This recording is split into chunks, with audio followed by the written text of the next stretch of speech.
అంతేకాకుండా ఈరోజు పెన్షన్లు కట్ చేయడమే కాకుండా వాళ్ళందరినీ కూడా వీళ్ళందరూ దొంగ సర్టిఫికెట్లు తీసుకున్నారు, వీళ్ళందరూ దొంగలుగా వాళ్ళని చిత్రీకరించేటువంటి పరిస్థితి ఈరోజు ఈ ప్రభుత్వంలో ఉంది.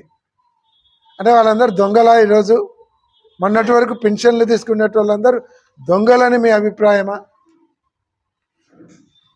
వ్యవస్థలన్నింటినీ కూడా ఈరోజు చేస్తున్నారు. 2 లక్షల కోట్లు, దాదాపుగా 1,75,000 కోట్లు అప్పు తీసుకొని వచ్చినారు. పెన్షన్లు కట్ చేయాల్సిన అవసరం ఉంది.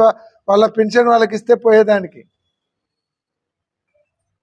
అదే కాకుండా ఈరోజు వికలాంగుల పరిస్థితి ఆ రకంగా అంటే, రైతుల పరిస్థితి అయితే మరీ ఘోరంగా తయారైంది.